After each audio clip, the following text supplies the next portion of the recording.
அஸ்ஸலாமு அலைக்கும் வரஹ்மத்துல்லாஹி வபரகாத்துஹு. அல்ஹம்துலில்லாஹ். கண்ணியத்திற்குரிய சகோதர சகோதரிகளே, கொஞ்சம் அமைதியான முறையில் சொல்லக்கூடிய செய்திகளை கேளுங்க. 26 நோன்புகளை நிறைவேற்றியவர்களாக 27வது நாள் நோன்பை நாம் எல்லாம் அமர்ந்திருக்கின்றோம். 27 நோன்பு வந்துட்டா என்ன செய்யணும்? முதல்ல நல்லா புத்தாடை அணிந்து கொள்ளணும். பள்ளிவாசல் லைட் செட்லாம் போட்டு, சீரியல் செட்லாம் போட்டு, பள்ளிக்கு வரக்கூடிய ஆண்கள் புத்தாடை அணியணும். பெண்கள் வரக்கூடியவங்க நல்லா மல்லிகைப்பூலாம் வச்சு நறுமணத்தோடு வரக்கூடிய நிகழ்வுலாம் இதுதான் சுன்னத்தாக நம்முடைய பகுதிகளில் எல்லா பகுதியிலும் நடக்கக்கூடிய நிகழ்வு. அப்படிதானே வரணும்? ஆமா இல்லையா? ஆமா. 27 என்பதும் அல்லாஹ்விடத்தில் சொல்லக்கூடிய செய்தி என்னன்னா, இன்னைக்கு மார்க்கம் என்ற பெயரில் தவறான வழிநடத்தலின் மூலமாக மார்க்கத்தில் இல்லாத செய்திகள் எல்லாம் மார்க்கத்தில் உள்ளதை போன்று மக்கள் நம்பிக்கொண்டிருக்கிறான். அவருடைய அறியாமையின் காரணத்தினால இது மார்க்கம் என்ற நம்பிக்கையில செஞ்சுக்கிட்டு இருக்கிறாங்க. 27 இருந்தாலும், 21 இருந்தாலும், 23, 5, 29 எதுவா இருந்தாலும் இந்த 5 ஒற்றைப்படை நாட்களில் ஏதோ ஒரு நாள் லைலத்துல் கத்ர் இரவாக இருக்கக்கூடும் என்று அல்லாஹ்விடத்தில் சொல்லியிருக்கிறான். ஆனால் இன்றைக்கு மக்கள் 27ஆம் தேதி மட்டும்தான் லைலத்துல் கத்ரை தேட வேண்டிய நாள் என்று அவர்களாக தீர்மானித்து அல்லாஹ்விடத்தில் சொல்லாத ஒன்றை இன்றைக்கு அவர்களாக நியமித்து இந்த நாளில் தான் லைலத்துல் கத்ர், இந்த நாளில் தான் திருமறை வசனம் இறங்கப்பட்டது என்று மக்களுக்கு நம்ப வைத்து பள்ளிவாசலை அலங்காரம் செய்து, இதெல்லாம் மார்க்கத்தில் உள்ள செய்திகளா? மார்க்கத்தை அலங்காரம் செய்து வரக்கூடிய ஆண்கள் புத்தாடை அணிய வேண்டும். பெருநாளைக்கு அணியிறமோ இல்லையோ 27க்கு போட்டே ஆகணும். பல மக்கள் பேசிக்கொள்ள கேட்க முடியுது. இந்த ட்ரெஸ் பெருநாளை எடுத்திருக்கிறேன், இந்த ட்ரெஸ் 27க்காக எடுத்திருக்கிறேன். எப்படி பாருங்க, பெண்களா இருக்கிறவங்க ரொம்ப இறைவனை பயப்பட வேண்டிய ஒரு தருணம். இஷா தொழுகை பத்தி ரசூலா சொல்லி காட்டுறாங்க. இந்த இஷா தொழுகைக்கு வரக்கூடிய பெண்கள், பொதுவாகவே பெண்கள் வெளியில வந்தாங்கன்னா நறுமணம் என்பது ஹராமான ஒன்று. வீட்டுக்குள்ள தன்னுடைய உறவினரிடத்துல வைத்துக் கொள்வது என்பதெல்லாம் அனுமதியான ஒன்று. வீட்டை விட்டு வெளியே வந்தால் மகரம் இல்லாத ஆண்கள் பார்க்கக்கூடிய சந்தர்ப்பம் ஏற்பட்டால் மல்லிகை பூவா இருந்தாலும் நறுமணிக்கக்கூடிய பொருளா இருந்தாலும் உங்களுக்கு ஹராமான ஒன்று. இன்றைக்கு வரக்கூடிய பெண்கள் பெரும்பாலும் பார்க்க முடிகின்றது, மல்லிகை பூலா வச்சுட்டு புத்தாடி அணிந்து கொண்டு சரியான முறையில் ஹிஜாப் கூட பேணாத மக்கள் அன்னைக்கு இருக்கிறாங்க. இதெல்லாம் மார்க்கத்தில் இல்லாத ஒன்று. இதெல்லாம் தெளிவுபடுத்த வேண்டும் என்பது இது முதல் செய்தி. இரண்டாவதாக, திருக்குர்ஆன் வரலாறு என்ற நிகழ்வின் மூலமாக பல வகையான செய்திகளை நாம் தொடர்ச்சியாக பார்த்து வருகின்றோம். நேற்றைய தினம் எதை பற்றியான செய்தியை பார்த்தோம்? பகீத் செய்தி. அல்லாஹ்வுடைய தூதர் அவர்களுக்கும் முன்பாக வாழ்ந்த எல்லா நபிமார்களுக்கும் இறைவன் திருமறை வசனங்களை எப்படி அல்லாஹ்வுடைய தூதருக்கு இறக்கினானோ அதே போல முந்தைய வேதங்களில் ஒவ்வொரு நபிமார்களுக்கும் இறைவன் எப்படியான வகி இறக்குவான் என்ற ஒரு மேலோட்டமான செய்திகளை நேற்றைய தினம் பார்த்திருந்தோம். இன்றைய தினம் என்ன பார்க்க இருக்கின்றோம் என்றால், இறைவன் நமக்கு வேதமாக அருளியிருக்கின்ற திருமறை குர்ஆனை அல்லாஹ்வுடைய தூதர் அவர்களுக்கு எழுத்துப்பூர்வமா இல்லாமல் ஒளி வடிவில் மனதில் பதிய வைக்கக்கூடிய அளவுக்கு தான் ஓசை மூலமாக இறைவன் திருமறை இறக்கியிருந்தான். அல்லாஹ்வுடைய ஒரு காலம் வரைக்கும் அந்த நடைமுறை இருந்தது. அல்லாஹ்வுடைய தூதருடைய காலத்துல சில நபித்தோழர்களை அல்லாஹ்வுடைய தூதர் நியமிக்கிறாங்க. அவருடைய பணி என்னமாக இருந்தால் எழுத்தராக நியமித்து பிற நாட்டு மன்னர்கள் கடிதம் எழுதினாலும் கூட அந்த எழுத்தர் தான் கடிதம் எழுதுவாங்க. திருமறை வசனங்களை இறை தூதர் அவர்களுக்கு வரக்கூடிய நேரத்தில் அதையும் சில நபித்தோழர் எழுதி வச்சுக்கிட்டு இருந்தாங்க. அல்லாஹ்வுடைய காலம் வரைக்கும் இந்த நடைமுறை தான் இருந்தது. பொதுவாக எல்லா திருமறை வசனங்களையும் ஒன்று சேர்த்தவராக அல்லாஹ்வுடைய எழுதி வைக்கவில்லை. இது எந்த நேரத்தில் எதற்காக இந்த திருமறை வசனங்களை எழுத்துப்பூர்வமாக எழுத வேண்டிய நிர்பந்தம் உண்டாகின்றது என்றால், அல்லாஹ்வுடைய வாழக்கூடிய காலகட்டத்தில் நடந்த ஒரு சம்பவம் எதற்கு முன்பாகும். அல்லாஹ்வுடைய வாழக்கூடிய நேரத்தில் வெளியூர்ல இருந்து சில 4 குலத்தார்கள் வர்றாங்க அல்லாஹ்வுடைய சந்திப்பதற்கா. அவன் எல்லாம் கேள்விப்பட்ட செய்தி. அல்லாஹ்வுடைய தூதர்களே, எங்கள் பகுதியில இஸ்லாமிய மார்க்கத்தை எடுத்து சொல்வதற்காக உங்கள் பகுதியில் வாழக்கூடிய மக்களை எங்களோடு அனுப்பி வைங்க. எங்கள் பகுதியில இஸ்லாமிய மார்க்கத்தை பின்பற்றக்கூடிய மக்களாக எங்கள் தோழர்களை உருவாக்க வேண்டும் என்ற அடிப்படையில அல்லாஹ்வுடைய தூதரை கோரிக்கை வைக்கிறாங்க. அந்த கோரிக்கையை கேட்டு அல்லாஹ்வுடைய தூதர் அவர்கள் 70 நபித்தோழர் அனுப்பி வைக்கிறாங்க. அந்த 70 நபித்தோழருடைய பண்பு எப்படி என்றால், அல்லாஹ்வுடைய தூதர் சொல்லி காட்டுறாங்க, இரவு நேரங்களில் முழுவதுமாக அவருடைய பணி என்னவா இருக்கும் என்றால் திருமுறை குர்ஆனை மனனம் செய்வாங்க. திருமுறை குர்ஆனை அன்று வரை இறக்கப்பட்ட அனைத்து வசனங்களையும் மனனம் செய்வார்கள். தான் மனனம் செய்து பிற மக்களுக்கும் கற்றுக் கொடுப்பார்கள். இரவு நேரத்தில் முழுவதுமாக திருமுறை குர்ஆனை தொடர்போடு இறைவனுக்கு வணக்க வழிபாடு ஈடுபட்டு இருப்பாங்க. பகல் நேரத்தில் எப்படி இருப்பாங்கன்னா விறகுகள்லாம் சேகரித்து அந்த விறகை விற்பனை செய்து அதில் வரக்கூடிய பொருளாதாரத்தை கஷ்டப்படக்கூடிய முஹாஜிர்களுக்கு, உணவுக்கு சிரமப்படக்கூடிய மக்களுக்கு அந்த பொருளாதாரத்தை விநியோகம் செய்வாங்க. இந்த 2 தான் அவருடைய பிரதானமான வேலையா இருந்தது. அந்த நபித்தோழர்கள் 70 பேரை அல்லாஹ்வுடைய தூதர்கள் அனுப்பி வைக்கிறாங்க. உங்கள் பகுதியில 4 கூட்டத்தாருக்கும் ஏகத்துவ செய்திகள் சொல்வதற்காக அனுப்பி வைக்கிறாங்க. அப்படி அனுப்பி வைத்த அந்த நேரத்தில் அந்த கூட்டம் 4 கூட்டம் என்ன செய்யறாங்கன்னா, வரக்கூடிய பாதையில ஒரு பாதை, ஒரு இடம், அந்த இடத்துல முன்பாகவே திட்டமிட்டபடி மேடு பள்ளங்களா இருக்கக்கூடிய பாலைவனம், அந்த மேடு பள்ளங்களுக்கு நடுவுல சில கூட்டமான மக்களை நிற்க வைத்து உள்ளே வந்த 70 நபித்தோழர்களை கொலை செய்கின்றார்கள். அந்த இடத்தினுடைய பெயர் என்ன? யாரோ சொல்றீங்க, அந்த இடத்தோட பெயர் என்ன? பீரு மவுனா என்று சொல்லக்கூடிய இடம். அந்த இடத்தில் தான் 70 நபித்தோழர்கள் கொலை செய்யறாங்க. கொலை செய்யக்கூடிய இடத்துல அல்லாஹ்வுடைய துறை வழிமுறை எப்பவும் எப்படி இருக்கும்னா, எந்த ஒரு குழுவா இருந்தாலும் அதற்கு அமீர் என்று நியமிப்பாங்க. இவர்தான் உங்களுக்கான தலைவர் என்று ஒரு அமீரை நியமிப்பாங்க. அந்த குழுவிற்கு அமீராக ஹராம் பின் மில்ஹான் என்று சொல்லக்கூடிய ஒரு நபித்தோழரை அல்லாஹ்வுடைய நியமிச்சு அனுப்புறாங்க. அந்த நபித்தோழர் அந்த சம்பவத்தில் கொல்லப்படுகின்றார். கொல்லப்படக்கூடிய நேரத்தில் எப்படி கொல்லப்படுகின்றார் என்றால், இவருடைய முதுகுல ஈட்டியின் மூலமாக குத்துறாங்க. முதுகில் பாய்ந்த ஈட்டி அவருடைய முன் பக்கத்து உடலெல்லாம் வெளியில வரக்கூடிய அளவுக்கு கடுமையான பாதிக்கப்படுறாங்க. அந்த நேரத்தில் அவர் சொல்லக்கூடிய வார்த்தை என்னவென்றால், காபாவுடைய இறைவன் மீது ஆணையாக நான் வெற்றி பெற்றேன். ஊத்து ரப்பியல் காபா என்று அவர் இறைவன் மீது ஆணையாக நான் வெற்றி பெற்றேன் சொல்றாரு. எல்லா சகாபாவும் கொல்லப்பட்டு மரண தருவாயில் இருக்கிறாங்க.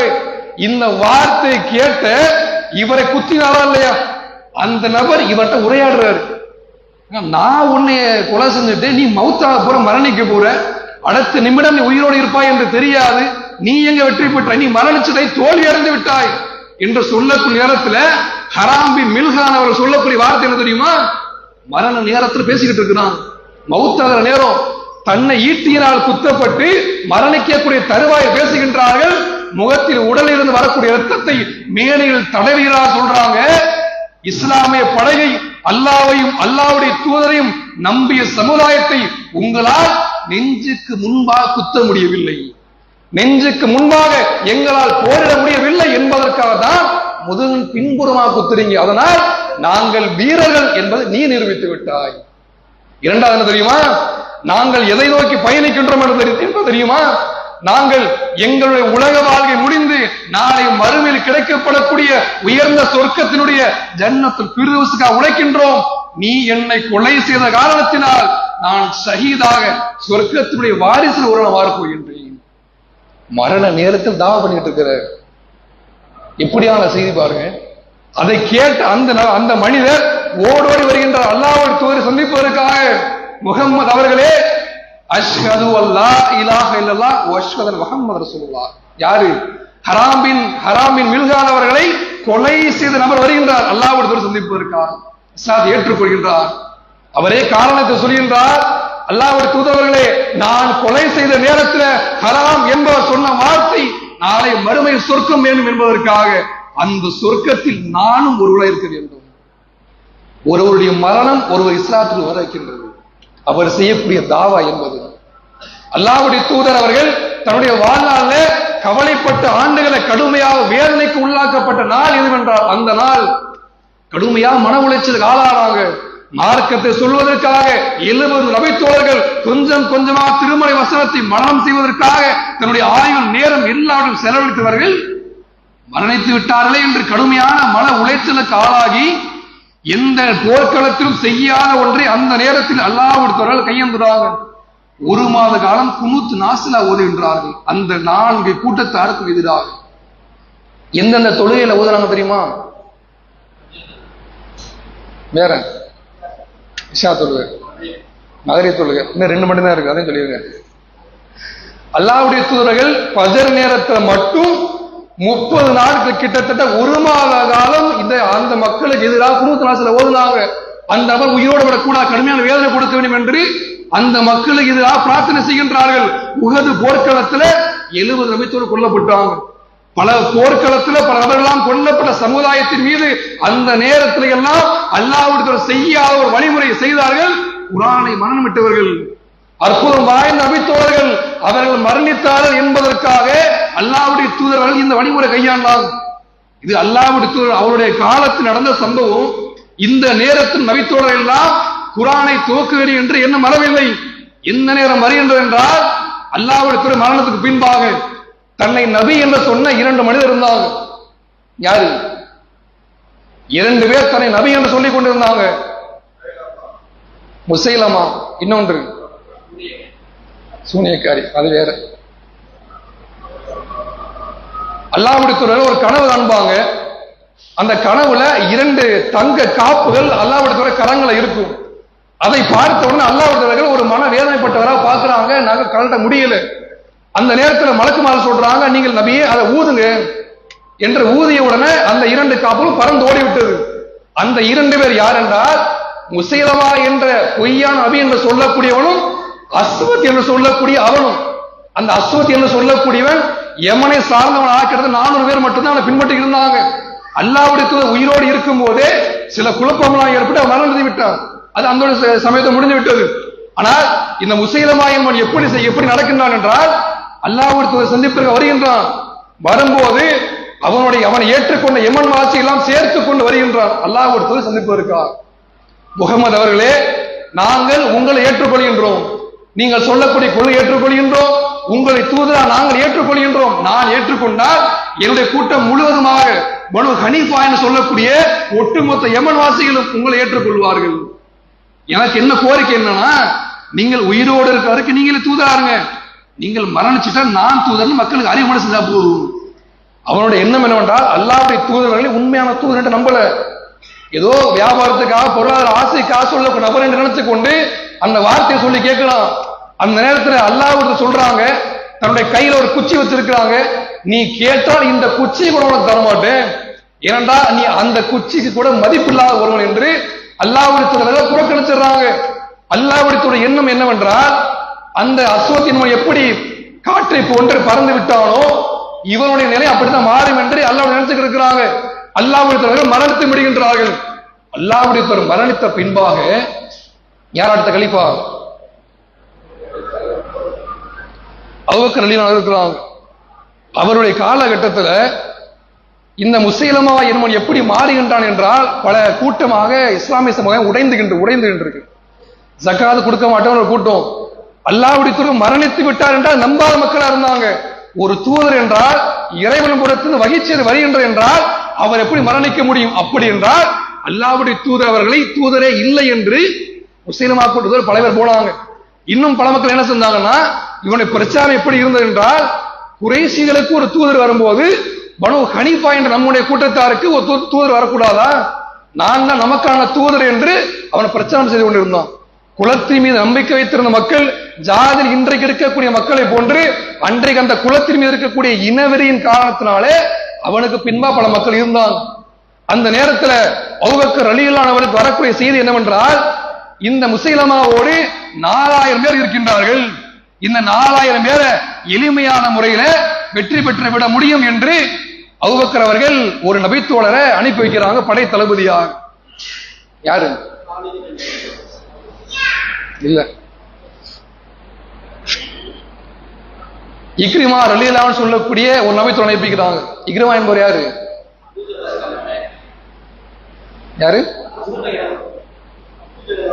அபூஜஹலுடைய மகன். இறைவன் யாருக்கு இப்படி நேர்வழி கொடுக்கிறான் பாருங்க. அபூஜஹல் என்பவன் யார் என்றால் இஸ்லாமிய மார்க்கத்தை சொல்லக்கூடிய ஆரம்பத்தில் இருந்து தன்னுடைய மரண நேரம் வரைக்கும் அல்லாஹ்வுடைய தூதர்களையும் இஸ்லாமிய மக்களையும் ஒட்டுமொத்த இஸ்லாமிய மார்க்கத்தையும் அழிக்க வேண்டும் என்பதை மட்டுமே நோக்கமாக கொண்டிருந்தான். அல்லாஹ்வுடைய கடுமையான வேதனை கொடுத்தான். அல்லாஹ்வுடைய தூதர் வாழ்ந்த சகாபாக்கள் கடுமையான வேதனை கொடுத்தான். பல பேரை கொலையும் செய்தான். இந்த அளவுக்கு மோசமான ஒருவன் அவனுடைய மகனாக இருந்த இக்ரிமா அவர்கள் மக்கா வெற்றிக்கு பின்பாக இஸ்லாமிய மார்க்கத்திற்கு வருகின்றார். வந்த பின்பாக தான் அந்த முசைலமாவுக்கு எதிராக ஒரு போரை அபூபக்கர் அவர்கள் நியமிக்கின்றாங்க. அந்த போர்க்களத்துக்கு தளபதியாக இக்ரிமா அவர்கள் அனுப்பி வைக்கிறாங்க. ஆரம்பத்தில் அவரோட நிலை என்னவா இருக்குன்னா, எதிரி படையில 4000 பேர் தான் இருக்கிறாங்க. நம்ம படையில இருந்து ஒரு 1000 பேர் போனாலே போதுமானது. ஈஸியான முறையில நம்முடைய வீரர் என்பவர்கள் போர்க்களத்தில் அதிகமாக இருந்தவர்கள். எப்படி சூழ் செய்ய முடியும், எப்படி தந்திரம் செய்ய முடியும், எப்படி போர் வியூகங்கள் வீக்க முடியும் என்ற எல்லா வகையான செயல்திட்டங்களையுமே அறிந்தவர்கள் நம்முடைய தோழர்கள். 1000 பேர் போனா போதும் என்ற அடிப்படையில் அனுப்பி வைக்கிறார். 1000 பேரும் போய் போர்க்களத்தை சந்திக்கும் போதுதான் தெரிகின்றது, எதிரணியிலிருந்து வரக்கூடிய மக்கள் 4000 கிடையாது, 40,000 பேர் உள்ள இருக்கிறான். யோசித்து பாருங்க, அல்லாஹ்வுடைய தூதர் மரணத்துக்கு பின்பாக 40,000 பேர் இஸ்லாத்துக்கு எதிராக இருக்கின்றார்கள். நம்ம தேவகோட்டையினுடைய ஒட்டுமொத்த மக்களுக்கு 70,000, 3/2 பங்கு அவருடைய கூட்டத்தில் இருக்கிறாங்க. அந்த அளவுக்கான கூட்டம் முஸ்லிமாவை பின்பற்றக்கூடியவர்களா இருக்கிறாங்க. அந்த நேரத்தில் இக்ரிமாவுடைய படை கடுமையான தாக்குதல் உள்ளாகி பின்வாங்கக்கூடிய ஒரு தருணம் வருகின்றது. இந்த செய்தி கலீஃபாவா இருக்கக்கூடிய அவர்களுக்கு தகவல் வருகின்றது. வந்த உடனே 2 பேர் அனுப்பி வைக்கிறோம். சுரக்ஃபீல் சொல்லக்கூடிய அவரை பின்னாடி அனுப்பி வைக்கிறாங்க. அதே போன்று கூடுதலாக காலித் பின் வலீத் ரலியல்லாஹு அன்ஹு அனுப்பி வைக்கிறோம். இந்த 3 பேரும் படை தலைவராக இருக்கிறாங்க. இந்த 3 பேருக்கும் தலைமையாக காலித் பின் வலீத் அவர்கள் பழைய வழிநடத்தி போயிட்டு இருக்கிறாங்க. அந்த நேரத்தில் கடுமையான பாதிப்புள்ளாக்கூடிய மக்களாக இஸ்லாமிய மக்கள் இருக்கிறாங்க. ஒவ்வொரு நாளும் போர்க்களம் என்பது எப்படி ஆரம்பமாகும்னா, ஃபஜர்ல இருந்து மகரிப் நேரம் வரை தான் போர் என்பது ஆரம்பமாகும். மகரிப் நேரம் முடிந்த பின்பாக போர் முடிவடைந்து விடும். மறுநாள் காலையில ஃபஜர் தொழுகைக்கு பின்பாக மீண்டும் போர்க்களம் ஆரம்பமாகும். அந்த நேரத்தில் முதல் நாள் முடிந்த பின்பாக காலித் பின் வலீத் அவர்கள் என்ன ஒரு முடிவு எடுக்கிறாங்கன்னா, எல்லாரையும் ஒன்று திரட்டுறாங்க. நம்ம இஸ்லாமிய சமுதாயத்தில் கூடிய எல்லா வீரர்களையும் ஒன்று திரட்டுறாங்க. ஒன்று திரட்டி ஒவ்வொரு படைப்பிரிவினா தனித்தனியா பிரிக்கிறாங்க.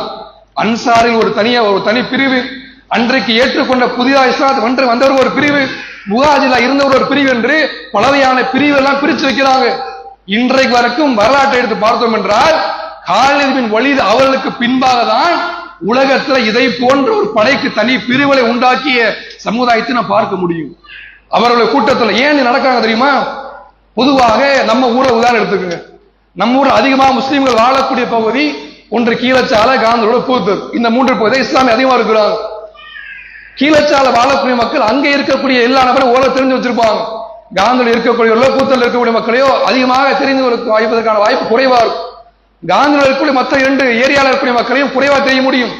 அந்த காரணத்தை போன்றுதான் ஒவ்வொரு டீமை பிரிக்கும் போது அன்சாரிகள் வாழக்கூடிய மதீனாவாசிகளை தெரியும், முஹாஜிரா இருக்கக்கூடியவர்களுக்கு மக்கள் வந்த மக்கள் தெரியும், புதிதாக இஸ்லாத்தை ஏற்றுக்கொண்டவர்களுக்கு இவரெல்லாம் புதிதாக இஸ்லாம் வந்திருக்காங்கன்னு தெரியும். இப்படி பிரிப்பதற்கான காரணம் என்னவென்றால், எதிரணியில இருந்து யாராவது உளவு பார்க்கக்கூடிய நம்முடைய படைக்கு வந்தால் ஈஸியா கண்டுபிடிச்சிடலாம். அதை போன்று பலர் கண்டுபிடிக்க செய்தார்கள். இப்படியாக டீமா பிரித்த பின்பாக கடுமையான பாதிப்புக்கு உள்ளாகி அந்த எதிரி படையை வாழக்கூடிய முஸ்லிமா கூட்டம் அவருடைய கோட்டைக்குள்ள போயிடுறாங்க.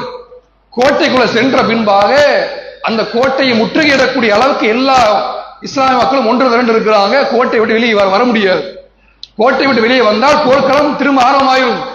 அந்த நேரத்தில் என்ன செய்யறாங்கன்னா, உள்ள எப்படியாவது சென்று கதவை திறக்கணும். கதவை திறந்தா உள்ளே சென்று விடலாம். கதவை திறக்க முடியாத பிரம்மாண்டமான உயரத்துல கோட்டையெல்லாம் அந்த அளவுக்கு பிரம்மாண்டமான முறை இருக்கு. அந்த நேரத்தில் ஒரு நபித்தோழர் முன் வருகின்றார். பராவ் இப்னு மாலிக் என்ன சொல்லக்கூடிய நபித்தோழர் காலித் பின் வலீத் அவர்கள் சொல்றாங்க, என்ன வேணா உள்ளத்துக்கு போடுங்க. அவர் ரொம்ப வெயிட் கம்மியா இருக்கிறார். எந்த வெயிட் கம்மியா இருக்கிறார்னா, ஒரு நீளமான ஈட்டி வச்சிருக்கிறாங்க. அந்த நீளமான ஈட்டியில அந்த ஈட்டியினுடைய விழிப்பகுதி இருக்கா இல்லையா, முனை இருக்குமா இல்லையா, அந்த முனையில ஆட்டு தோலை கட்டுறாங்க. ஆட்டு தோலை கட்டி அந்த ஆட்டு தோலைக்குள்ள இவரை அமைக்க வைக்கிறாங்க. எவ்வளவு ஒரு குறைவான உயரத்துல வெயிட் ரொம்ப கம்மியா இருந்திருக்கிறார். அந்த அளவுக்கு இருந்தா அவருடைய உள்ள என்ன எப்படி தெரியுமா? காலிது கேட்கிறாங்க, ஏன்பா உள்ளத்துக்கு போட்டா ஈஸியா உன்னை கொன்றுவாங்க, என்ன பண்ண முடியும்? இறைவனுக்கா இதை செய்வதற்கு எனக்கு ஒன்றும் பிரச்சனை இல்லைன்னு சொல்லி உள்ளதுக்கு போறாங்க. அதே மாதிரி உள்ளே சென்று கதவை திறக்கிறாங்க. கதவை திறந்த பின்பாக உள்ளே இருந்த அந்த முஸ்லிமா கூட்டத்துக்கு எதிராக காலித் பின் வலீத் அவர் தலைமையான கூட்டம் உள்ள போயிடுறாங்க. உள்ளே சென்று கடுமையான தாக்குதல் உள்ளாக்கப்படுறாங்க. உள்ளே தாக்குதல் உள்ளாகி முஸ்லிமாவை கொலை செய்வதற்காக என்றே ஒருத்தர் வந்திருக்காரு. யாரு? பக்ஷீர் ரலியல்லாஹு அவர்கள். அவர் யாரை கொலை செஞ்சிருப்பாரு? கம்சார் ரலியல்லாஹு அவர்களை உஹது போர்ல கொலை செஞ்சிருப்பார். அவருக்கு என்ன எண்ணம் என்றால், அறியாமை காலத்துக்கு இருக்கும்போது ஹம்சா ரலியல்லாஹு அவர்களை நான் கொலை செய்துவிட்டு அதற்கு பகரமாக ஈடா ஏதோ ஒன்று செய்ய வேண்டும் என்று பல நாட்கள் இருப்பாங்க. அந்த நேரத்தில் பொய்யான நபியாக ஒருவன் ஊர்ல வந்துட்டு இருக்கிறான், அவன் எப்படியாவது கதை முடித்து விட வேண்டும் என்ற நோக்கத்தோடு அதே ஈட்டி எடுத்துட்டு வர்றார். எந்த ஈட்டியின் மூலமாக ஹம்சா ரலியல்லாஹு அவர்களை கொலை செய்தாரோ அதே ஈட்டி எடுத்துக்கொண்டு வருகின்றார். அவர் வந்ததற்கான நோக்கம் மற்ற அவர்கள் எல்லாம் கொலை செய்ய வேண்டும் என்பது கிடையாது, உண்மையே ஒன்றுதான். ஹம்சா அவர்களை கொலை செய்வதை போன்று இவரை நான் கொலை செய்ய வேண்டும், முஸ்லிமா என்பவனை. அல்லாஹ்வுடைய மார்க்கத்துக்கு எதிராக செயல்பட்டு விட்டேன், ஆனால் இப்போது அல்லாஹ்வுடைய மார்க்கத்திற்காக இவனை கொலை செய்ய வேண்டும் நோக்கத்தில் வருகின்றார். அதே முடியெல்லாம் பார்த்துக்கிட்டே இருக்கிறாரு. முஸ்லிமா என்பவன் அருகாமை மாட்டிவிட்டால் ஒரே ஒரு ஈட்டியின் மூலமாக சரியான முறை தாக்கப்பட்டு அவருடைய நெஞ்சில் பாய்ச்சப்பட்ட அந்த ஈட்டியின் மூலமாக அதே இடத்தில் மரணிக்கின்றார். மரணத்த பின்பாக அந்த போர்க்களம் முடிவுக்கு வருகின்றது. இதுல ஏராளமான படிப்பினைகள் நமக்கு இருக்கின்றது. அல்லாஹ்வுடைய தூதருடைய மரணத்துக்கு பின்பாக நடக்கக்கூடிய சம்பவங்கள்ல தன்னை பொய் என்று வரக்கூடியவர்கள் 30 பேர் வருவாங்கன்னு ரசூலுல்லாஹ் சொன்னாங்க. அதுல இன்று வரைக்கும் பல பேர் வந்து போயிட்டாங்க. அந்த நேரத்தில் அபூபக்கர் அவருடைய தலைமையிலான அந்த படை கிட்டத்தட்ட எத்தனை பேர் கொல்லப்பட்டிருப்பாங்க தெரியுமா? குர்ஆன் தூக்கப்பட்டதற்கான காரணங்கள்ல முக்கியமான காரணம் இதுதான். எதிரி படை 40,000 பேர், இஸ்லாமிய படை இத்தனை பேர் வந்தாங்க என்று வரலாற்று எந்த ஆதாரப்பூர்வமான செய்தியும் கிடையாது. ஆனால் கொலை செய்யப்பட்ட நபர்கள் எத்தனை பேர் என்றால் 1200 பேர் கொலை செய்யப்பட்டாங்க முஸ்லிம்கள் படையில். அந்த 1200 பேர்ல குர்ஆனை மனநமிட்டவர்கள் கிட்டத்தட்ட 700 நபர் கொலை செய்யப்பட்டிருக்கிறாங்க. அந்த செய்தியை கேள்விப்பட்ட பின்பாக தான் உமர் பின் கத்தாப் ரலியல்லாஹு அன்ஹு ஓடி வர்றாங்க. ஓடி வந்து அபூபக்கர் அவர்கிட்ட கோரிக்கை வைக்கிறாங்க, அபூபக்கர் அவர்களே, 700 பேர் குர்ஆனை மனனம் செய்தவர்கள், ஒட்டுமொத்த திருமுறை குர்ஆன் எல்லா பக்கங்களையும் எல்லாவற்றையும் மனனம் செய்தவரெல்லாம் கொலை செய்யப்பட்டுக் கொண்டே இருந்தால் திருமுறை குர்ஆனை உள்ளத்தில் தாங்கிய மக்களுடைய எண்ணிக்கை குறைவாகிவிடும், திரும்ப மீண்டும் குர்ஆனை கொண்டு வருவதை கஷ்டமாகிவிடும் என்ற அடிப்படையில திருமுறை குர்ஆனை ஒன்று சேர்க்க வேண்டும் என்று அபூபக்கர் அவர்களுக்கு கோரிக்கை வைக்கிறாங்க. ஆரம்பத்தில் அந்த கோரிக்கையை ஏற்றுக்கொள்ள முடியாத ஒரு சூழல் இருந்தாங்க அபூபக்கர் அவர்கள். ஏன் ஏற்றுக்கொள்ளவில்லை என்றால், அல்லாஹ்வுடைய தூதர் செய்யாத ஒன்றை நான் எப்படி செய்ய முடியும், நான் செய்ய மாட்டேன் என்று இருந்தாங்க.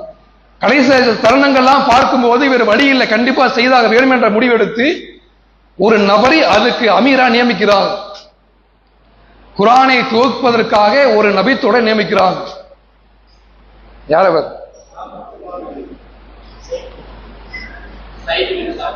ஸைத் பின் சாபித் ரலியல்லாஹு அன்ஹு தலைமையில தான் அந்த டீமை உருவாக்குறாங்க. அவர் அந்த டீம்ல இருக்கக்கூடிய எல்லா நபர்களும் சேர்ந்துதான் திருமறை குர்ஆனை ஒட்டுமொத்தமாக ஒன்று திரட்டக்கூடிய தொகுக்கூடிய வேலை செய்யறாங்க. அப்ப இந்த திருமறை குர்ஆனை ஒன்று திரட்டுவதற்கான அவசியம் என்னவென்றால், எல்லாருடைய மனதிலும் இந்த திருமறை குர்ஆனை எழுத்துப்பூர்வமாக துவக்க வேண்டிய அவசியம். காரணம் என்னவென்றால், அதை மனநிமிட்டோட எண்ணிக்கை குறைந்து கொண்டே இருந்தது, பல பேர் மரணித்துக் கொண்டே இருந்தார்கள். அந்த காரணத்தினால்தான் இனிமேலும் திருமறை குர்ஆனை எழுதாமல் இருந்தால் இனி வரக்கூடிய மக்கள்லாம் மாற்றமா சென்று விடுவார்கள். உஸ்மானோடைய காலத்தில் நடந்த சம்பவம் எப்படி இருந்தாங்கன்னா, ஒரு சிலர் திருமறை குர்ஆனை எனக்கு 40 அத்தியாயங்களும் தெரியும், இதுதான் திருமறை குர்ஆனை ஒட்டுமொத்த வசனங்கள் ஒருத்தர் சொல்லியிருக்காரு. இன்னொருத்தர் 60 வசனங்கள் எனக்கு 60 அத்தியாயங்கள் எனக்கு தெரியும், இந்த 60 அத்தியாயம் மட்டும் தான் திருமறை குர்ஆன் ஒருவர் சொல்லி இருக்கிறாங்க. இந்த நேரத்தில் தான் ஒரு நபித்தோழர் வருகின்றார், ஹுதைஃபா பின் யமான் அவர்கள் வருகிறாங்க. இந்த ஹுதைஃபா பின் யமான கேள்விப்பட்ட செய்தி ஞாபகம் இருக்கா? உஹது போருக்கு இடத்துல வந்திருப்பார். தந்தையை கொன்றுவாங்க. தந்தை கொண்ட நேரத்தில் அவர் சொல்லக்கூடிய வார்த்தை என்னன்னா, இறைவா இவளை மன்னித்து விடு என்ற கோரிக்கை வைப்பாங்க. அந்த நபித்தோழர் தான் ஆளுநராக இருக்கிறாங்க. அவர்கள் ஓடி வர்றாங்க, உஸ்மான் ரலியல்லாஹு காலத்தில் வர்றாங்க. உஸ்மான் அவர்களே, குர்ஆனுடைய பிரதி இருக்கு. ஸைத் பின் சாபித் அவர்கள் கடுமையான போராட்டத்துக்கு பின்பாக திருமுறைக்கு ஒன்று சேர்த்தாங்க. ஒன்று சேர்த்த பின்பாக அந்த ஒரிஜினலான காப்பி எங்க இருந்துச்சுன்னா அபூபக்கர் அவர்களுடைய கரங்கள் இருந்தது. அவர்கள் மரணித்த பின்பாக உமர் பின் கத்தாப் ரலியல்லாஹு அன்ஹு கரங்கள் இருந்தது. அவர்கள் மரணித்த பின்பாக அவருடைய மகள் அல்லாஹ்வுடைய மனைவி ஹப்ஸா ரலியல்லாஹு அன்ஹா அவர்கள் கரங்கள் இருந்துச்சு. அதற்கு பின்பாக தான் உஸ்மான் அவர்கள் கலீஃபா தேர்ந்தெடுக்கப்பட்ட பின்பாக அந்த மூலப்பிரதியை கையில் வச்சிருக்கிறாங்க. இந்த செய்தியை கேள்விப்பட்ட பின்பாக தான் ஒட்டுமொத்த திருமுறை குர்ஆனுடைய ஒரே ஒரு பிரதியா இருந்த அந்த திருமுறை குர்ஆனுடைய தொகுப்பை எல்லா பகுதிக்கும் கொண்டு சேர்க்கக்கூடிய பணியை செய்தார். சில அத்தியாயங்களா இருந்தது, அதையெல்லாம் எப்படி ஒன்று சேர்த்தாங்க, அந்த ஒன்று சேர்ப்பதற்காக எத்தனை மக்கள் கஷ்டப்பட்டாங்க, அதனுடைய வரலாறு என்ன என்பதெல்லாம் இன்ஷா அல்லாஹ் நாளை தினம் பார்ப்போம். திருமறை குர்ஆன் அல்லாஹ்விடத்தில் இறங்கக்கூடிய நேரத்தில் எப்படி இருந்தது, இன்றைக்கு நாம் பார்க்கக்கூடிய திருமறை குர்ஆன் எப்படி இருக்கின்றது என்ற முழு செய்தியை இன்ஷா அல்லாஹ் நாளை தினம் பார்க்க இருக்கின்றோம். வல்ல ரஹ்மான் நம் அனைவருடைய பாவத்தை மன்னித்து நம்முடைய அனைத்து அமலும் ஏற்றுக்கொள்ளக்கூடிய வாய்ப்பை வல்ல ரஹ்மான் நம் அனைவரும் புரிவானாக. வாஹிர் தவனா அல்ஹம்துலில்லாஹி ரப்பில் ஆலமீன். அஸ்ஸலாமு அலைக்கும்.